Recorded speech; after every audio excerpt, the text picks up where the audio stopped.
So let's start with the introduction to geography of India. Now the first fact is that India is the 7th largest country in the world. This is a pedestrian fact, it will not be asked in your exam. What can be asked, however, is that the Tropic of Cancer passes through India. Now some of us might get confused with regards to whether it is the Tropic of Cancer or the Tropic of Capricorn that passes through India. So a simple solution to this is that Cancer का जो sign होता है, the astrological sign is your crab, and this picture shows that commercial crab farming, it happens in northern Atlantic. So many of us must have seen like huge ships catching these big crabs, and this was very familiar sight in your Discovery Channel, Animal Planet, etc. So these crabs are caught in northern Atlantic, and northern Atlantic is in northern hemisphere. So India can only have Cancer, that is Tropic of Cancer, and not the Tropic of Capricorn. All right, simple enough. All right, you may have seen this map in almost every book dealing with Indian geography. Now let us see. Right, this is a very prominent map that appears in almost every book dealing with geography of India. It reveals several important things. The first is a latitudinal extent of the country. So let us see the top of the country. The latitude is 37 degrees 6 minutes. So 37 degrees, let us consider it. The southernmost part of the mainland India is your 8 degree 4 minutes, or let us consider it 8 degrees. So the gap between your northernmost and southernmost points of mainland India is about 30 degrees, that is 37 minus 8. If we consider 37 as 38, it will be about 30 degrees. All right, so this is your latitudinal extent of the country. If you want to be very accurate, it will be 29 degrees, whatever. So 30 degrees approximately is the latitudinal extent of the country. East to west extreme points will be, eastern point is at the tip of your Gujarat, that is about 68 degrees east latitude, 68 degrees, and westernmost point will be 97 degrees. Let us consider it 98. So 68 minus 98, 30 degree east west extension also we have, and 30 degree north south extension also we have. So approximate the north south and the east west extensions are the same. The other important thing that this map reveals is your Tropic of Cancer. So we have seen that Tropic of Cancer passes through the northern hemisphere. It also passes through the Indian mainland. So Tropic of Cancer is your this part. All right, let me change the color. Tropic of Cancer is this. So let us see the states that it crosses. The first is Gujarat, second is Madhya Pradesh, third is Chhattisgarh, fourth is Jharkhand, fifth is West Bengal, sixth is Tripura, seventh is Mizoram. So it crosses 7 states from east to west. All right, तो एक तो आपका ये east to waste का tropic of Capricorn वाला question आ सकता है, एक आपको रिवर्स वेस्ट टू ईस्ट भी पूछ सकता है. So you should be ready with this part also. Also your the IST, that is your Indian Standard Time, the standard meridian of India, it is this one. All right, so PT can ask you first of all its latitude is 82 degrees 30 minutes. All right, it can also ask you north south or south to north division of the states, that is your vertical hierarchy, the particular locations of the states. So the first state from north to south will be Uttar Pradesh, second will be Madhya Pradesh, third will be Chhattisgarh, fourth will be your Odisha. Fifth will be Andhra. Alright, so 5 states are there in total. North to south sequence and south to north sequence, both of them you should be clear with. The next topic is countries of the Indian subcontinent. Now this blue line represents the boundary with the region of Asia, and this blue line is comprised of your Himalayan and trans-Himalayan ranges. Alright, so this is a fact that is important. Coming to the countries, so we begin with Pakistan. First is Pakistan, second is India, third is Nepal, fourth is Bhutan, fifth is Bangladesh, sixth is Sri Lanka, and seventh is your Maldives. Also, a question can be asked that equator passes through the Maldives, true or false? It is true. Equator passes through the southern point, southern end of Maldives. It is near the capital Malé, and that is where the equator passes through. So Maldives is the only country of the Indian subcontinent through which the equator passes. So this can be a question in itself. Lastly, we come to the Union Territories of India. So located at the highest latitude is Chandigarh, the second is Delhi, third is your Dadar and Nagar Haveli, fourth is your Daman and Diu. There's a slight difference between Dadar and Nagar Haveli and Daman and Diu in terms of its latitude. So you can say that Daman and Diu has a higher latitude compared to your Dadar and Nagar Haveli.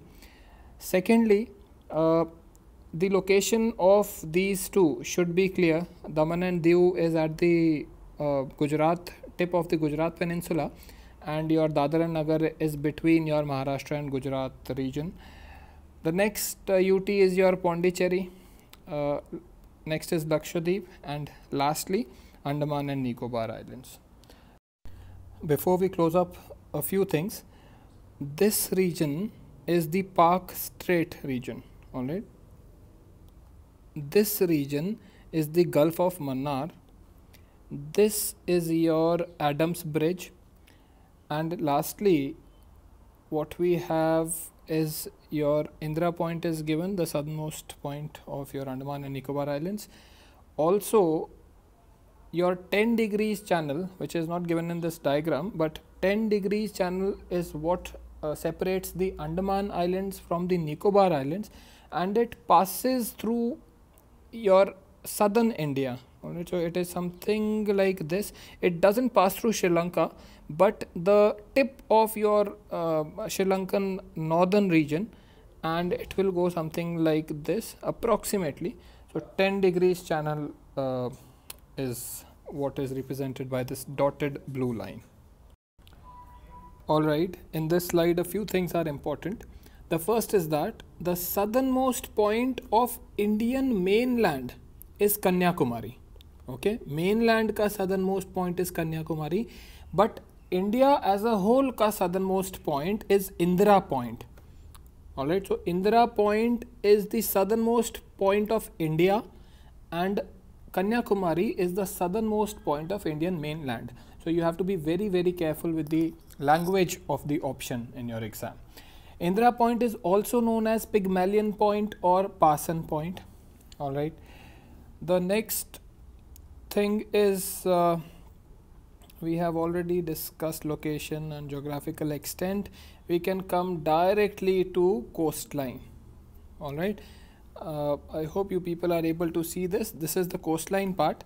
So the total coastline of India is 7,517 kilometers. Total means a mainland ka coastline plus the coastline of Andaman and Nicobar plus Lakshadweep Islands. Alright, so all these three, 1, 2 and 3 combine to form a more than your 7,500 kilometer coastline. The next thing is your area. So in terms of kilometers, the north-south expanse is greater than your east-west expanse of the country. So north-south is about 3,200 kilometers and east-west is about 2,900 kilometers approximately. Alright, so you need to remember north south is more than east west.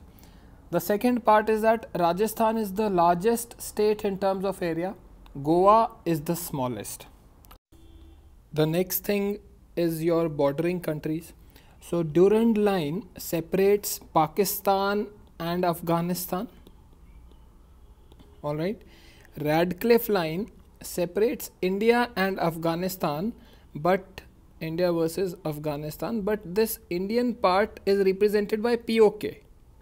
Alright, so this part is under the control of Pakistan as of now. So, but technically, formally, Radcliffe line is the border between India and Afghanistan. So you need to be careful. Your options will definitely not ask or tell you about POK. It will simply ask you India and Afghanistan. So you need to be clear with this. McMahon line separates India and China. Alright, Park Strait and Gulf of Mannar we have already discussed. Okay, the last thing on our list is your contiguous zones. So contiguous zones are those that are 24 nautical miles from the main coastline. Okay, this is important.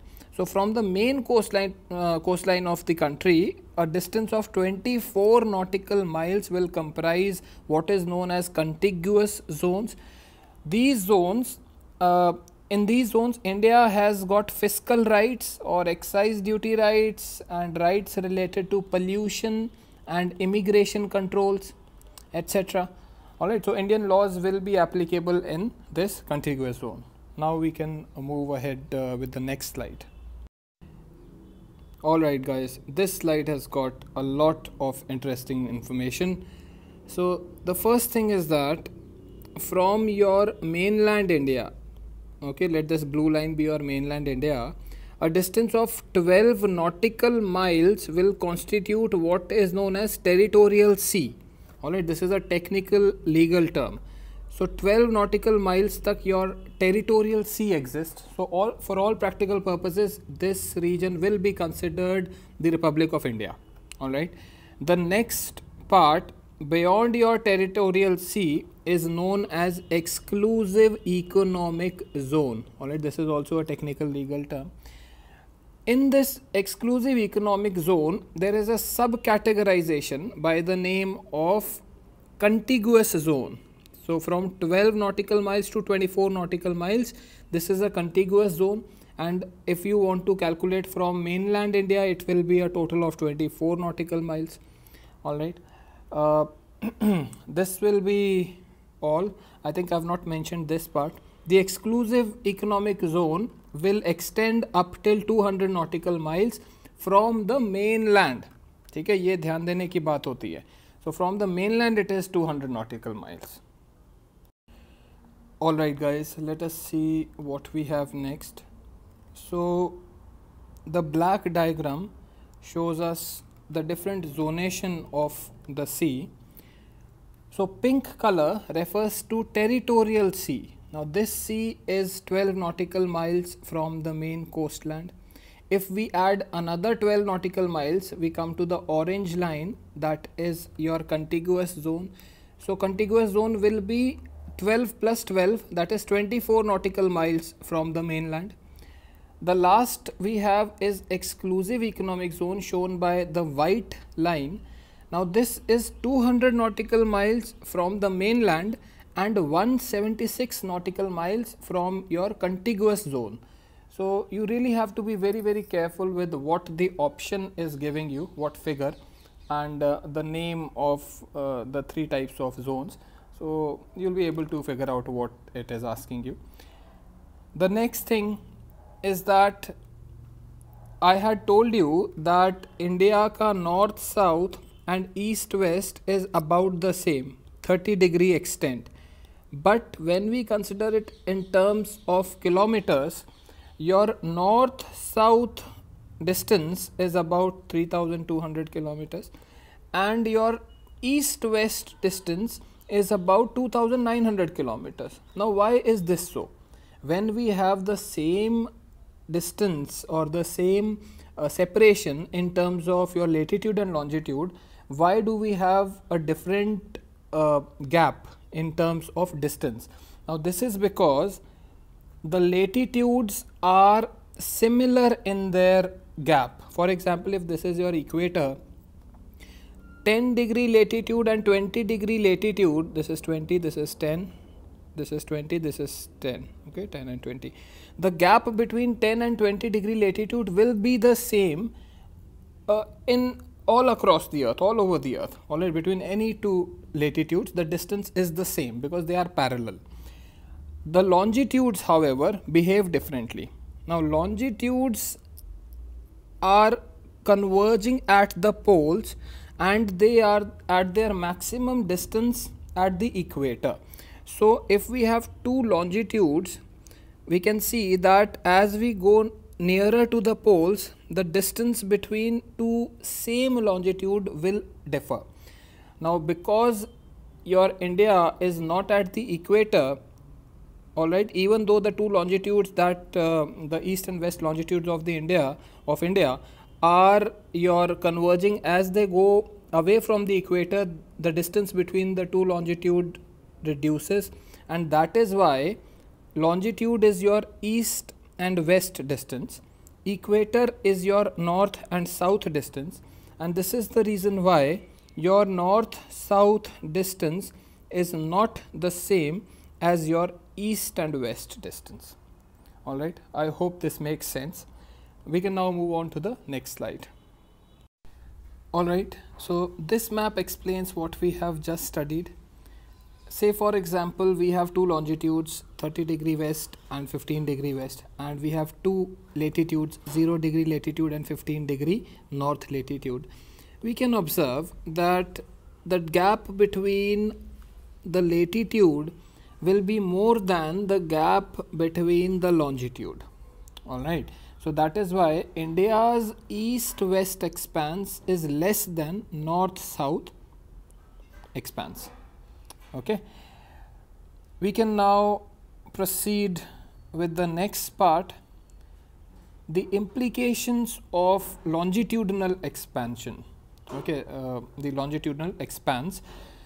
There are two types of countries. For example, Japan, which is a latitudinal country. Latitudinal means that which cuts across latitude. Longitudinal means that which cuts across longitudes. So, Japan is, or New Zealand, these are latitudinal countries, and countries like Russia or Canada or USA, these are longitudinal countries. That means huge difference between the two extremities of your longitude will give differences in time. This is because the sun rises in the east. This is east, this is west, and it takes 4 minutes to cross one longitude. All right, that means India has got a 30 degree longitudinal expanse, so it will take 30 into 4, 120 minutes or 2 hours for the sun to set between your westernmost and easternmost. For example, if we are at the tip of your Gujarat, this is Gujarat and this is Arunachal, the sun is going to take 2 hours to travel from Arunachal to Gujarat. So sun will be setting, say for example, at 4 p.m. I was in northeast during my childhood, so at 4 p.m. it's like almost what we have at 8 p.m. in Delhi. So it's like that there. So in Arunachal, say sun sets at 4 p.m. In Gujarat it will set at 6 p.m. All right, so this is the logic, 2 hour gap. So just 30 degree distance between two longitudes, that is eastern and westernmost longitude, gave 2 hour gap. In case of huge longitudinal countries like Russia, this is a big problem. So what they do to manage this issue is what are known as time zones. All right, वो time zones divide अपने country को different time zones में divide कर लेते हैं, and this is how they manage with this issue. Secondly, India doesn't have time zones, although there has been a demand by northeastern states that because of lack of time zones, they are losing daylight, because northeast में क्या होता है, sun rises as early as 4 a.m. in the morning. So offices start at 9 a.m. like the other parts of the country. So they lose a significant amount of sunlight, and then they go on working till 5 p.m. at which it is like very dark there. So the northeastern states are asking for a different time zone in their part of the region, but as of now it is still being considered. So India has got only one standard time, that is standard time meridian of India, and it is 82 degrees 30 minutes east. Alright, yeah, east or west में confuse नहीं होना है. 82 degrees 30 minutes east is the longitude, that is the standard time meridian of India. Right guys, so we have discussed the impact of longitudinal extent, that is east to west extent. Let us now discuss the latitudinal extent, that is your north and south extent. Alright, this is your equator, this is north latitude, south latitude. Alright, so in our climatology lecture we had seen that this is your equator. Alright, so this is your Tropic of Cancer, Tropic of Capricorn, polar circle 66.5 degrees, 23.5 south, 66.5 south. Alright, so we had seen that as we moved from lower to higher latitudes, the sunlight received or that is insolation that we got was less. That is, equator got the highest sunlight, and as we moved away from the equator, sunlight progressively reduced. So the same thing happens with India also. So north and south 30 degrees gap is there, north and south. Alright, in latitude 30 degrees gap is there. That means the sunlight received by the northernmost point will be dimmer than that received by the southernmost point. This impacts the length of the day. So minimum difference between the length of the day and night will be in the southernmost part, that is 45 minutes, and maximum difference will be in the northernmost part, which is as much as 5 hours. Alright, so that is the importance of your latitudinal extent of the country. Now we can move on to the next slide. Alright, the latitudinal extent of the country not just impacts the length of the day, but also other factors like soil types, natural vegetation, landforms, etc. This is because in our biogeography lecture we had seen that temperature and precipitation are the most important controlling factors in case of terrestrial biomes. Alright, so when we see the landmass of India, let me make this diagram. This is equator and this is your Tropic of Cancer and Tropic of Capricorn. Okay, so India is placed something like this. The Tropic of Cancer passes almost halfway through India, and in climatology we had seen that this region sees maximum insolation. That means the tropical part of India is going to receive more insolation and thus higher temperature compared to the subtropical part. With difference in temperature will follow difference in pressure. With difference in pressure, there will be a movement of planetary and local winds, and thus your monsoons and other seasonal cycles happen. So this is a huge chain that exists, and your the seasons are going to impact the availability of moisture, which will lead to your natural vegetation type. So you see the whole link between biogeography, climatology, planetary winds, etc.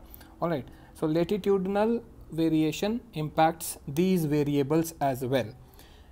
Okay, now we can move on to the next part of the slide.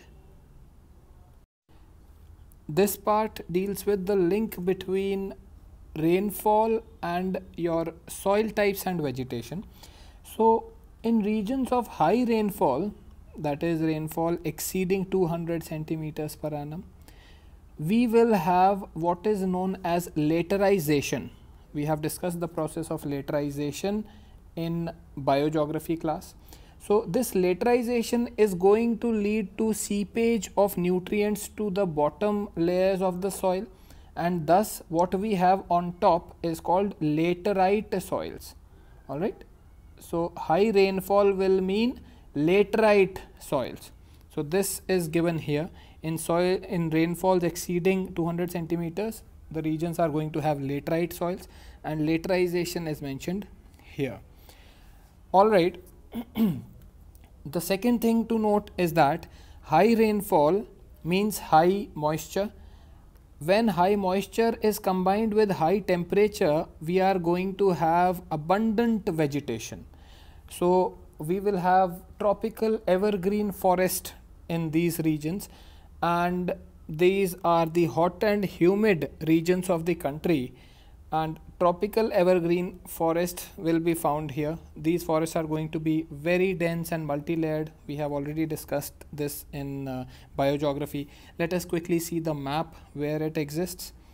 So, the part that is this dark gray color, this is the part which has got the highest rainfall in the country, because the monsoon winds come directly here, and this is the other part, the northeastern part.